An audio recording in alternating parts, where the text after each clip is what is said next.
नमस्कार, स्वागत है आपका सुनो कहानी में। आज की कहानी है शरीफन, जिसके लेखक हैं सादत हसन मंटो। तो आइए कहानी की ओर चलते हैं।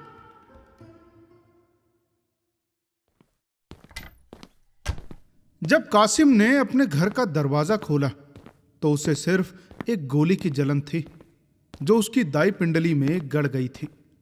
लेकिन अंदर जाकर जब उसने अपनी बीवी की लाश देखी तो उसकी आंखों में खून उतर आया। करीब था कि वो लकड़ियां फाड़ने वाले गड़ासे को उठाकर पागलों की तरह बाहर निकल जाए और फिर खून खराबे का बाजार गर्म कर दे। तभी अचानक उसे अपनी लड़की का ख्याल आया। शरीफन, शरीफन!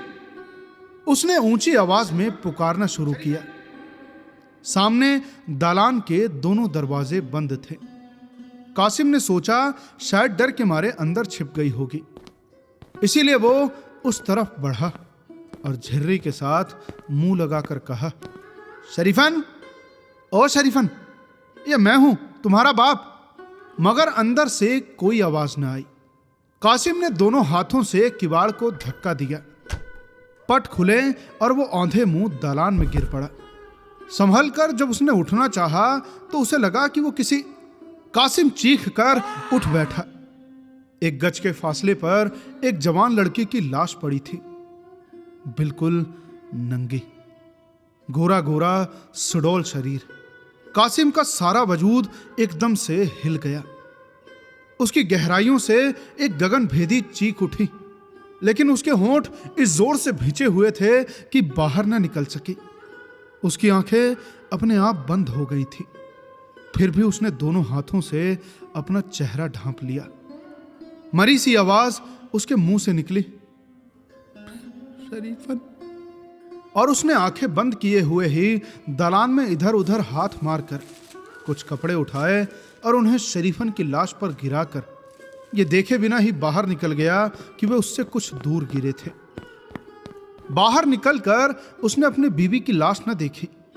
बहुत मुमकिन है कि उसे नजर ही ना आई हो, इसलिए कि उसकी आंखें शरीफन की नंगी लाश से भरी हुई थी।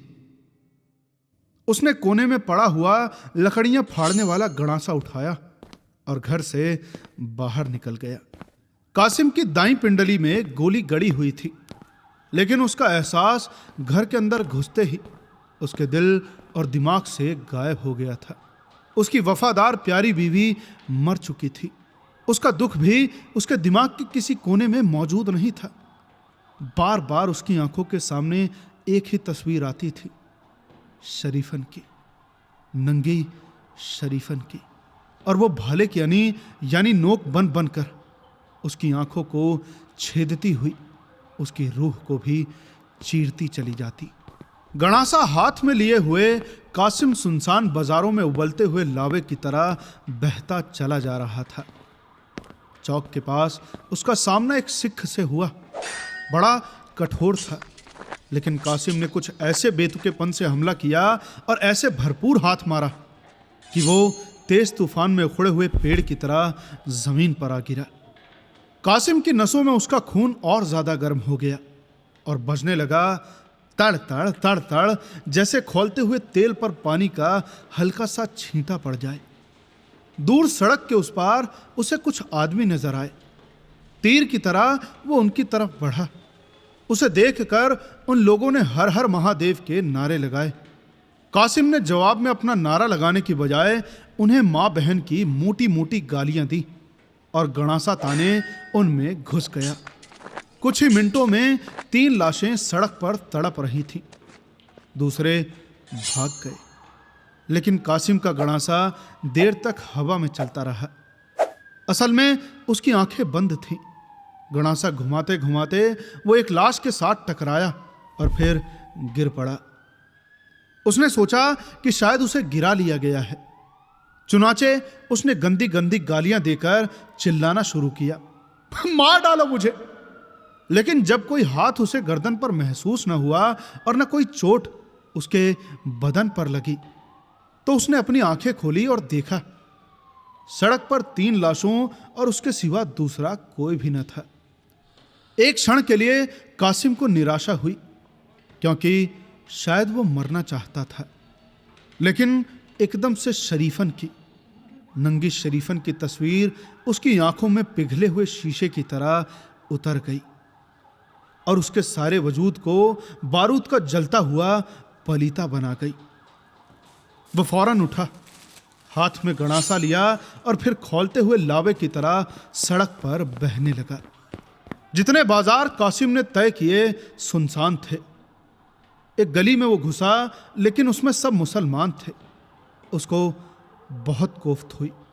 चुनाचे उसने अपने लावे का रुख दूसरी तरफ फेर दिया।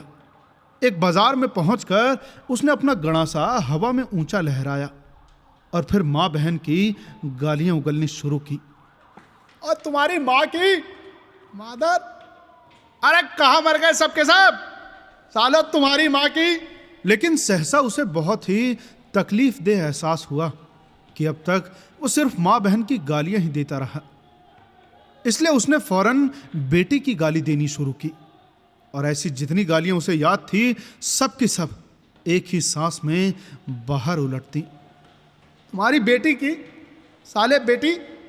फिर भी उसे तसल्ली न हुई। झुंझलाकर वो एक मकान की तरफ बढ़ा जिसके दरवाजे के ऊपर हिंदी में कुछ लिखा था। दरवाजा अंदर से बंद था। कासिम ने पागलों की तरह गणासा चलाना शुरू किया। थोड़ी ही देर में दोनों किवाड़ों के टुकड़े टुकड़े हो गए। कासिम अंदर दाखिल हुआ। छोटा सा घर था। कासिम ने अपने सूखे हुए गले पर जोर देकर फिर गालियां देनी शुरू की। बाहर निकलो साले मादर, बाहर निकलो। सामने दालान का दरवाजा चरमराया। कासिम अपने सूखे हुए गले पर जोर देकर गालियां देता रहा। दरवाजा खुला और एक लड़की प्रकट हुई। कासिम के होंठ भिंच गए। भड़ककर उसने पूछा, कौन हो तुम? लड़की ने सूखे होंठों पर जबान फेरी और जवाब दिया, हिंदू। कासिम तन कर खड़ा हो गया।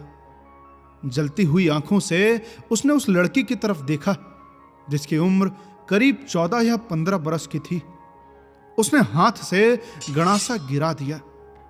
फिर वो बाज की तरह झपटा और उस लड़की को धकेल कर दालान में ले गया।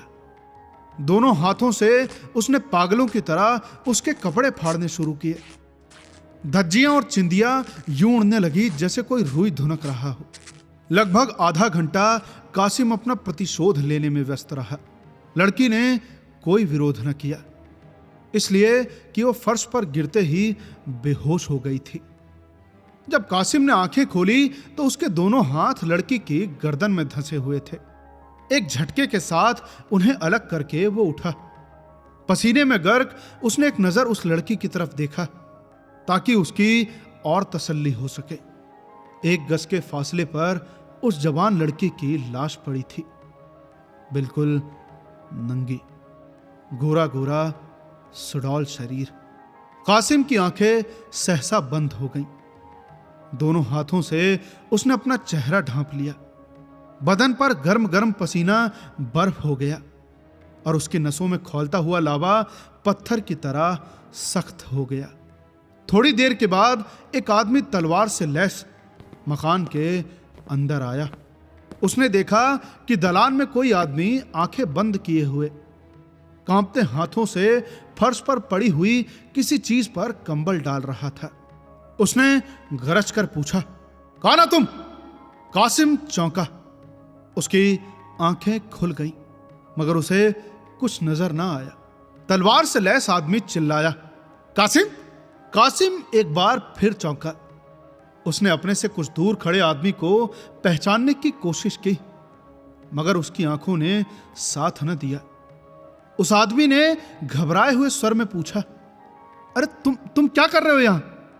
कासिम ने कांपते हुए हाथ से फर्श पर पड़े हुए कंबल की तरफ इशारा किया और फिर खोखली आवाज में सिर्फ इतना कहा, शरीफन। जल्दी से आगे बढ़कर उस आदमी ने कंबल हटाया। नंगी लाश देखकर पहले वो कांपा, फिर उसने एकदम अपनी आंखें बंद कर ली। तलवार उसके हाथों से गिर पड़ी। आंखों पर हाथ रखकर वो विमला विमला कहता लड़खड़ाते कदमों से बाहर निकल गया। तो कैसी लगी आपको यह कहानी? हमें कमेंट करके जरूर बताइए और साथ ही साथ बताइए कि आप अगली कौन सी कहानी सुनना चाहते हैं। मिलते हैं आपसे अगली कहानी में। तब तक सुनते रहिए सुनो कहानी की अन्य कहानियां। धन्यवाद।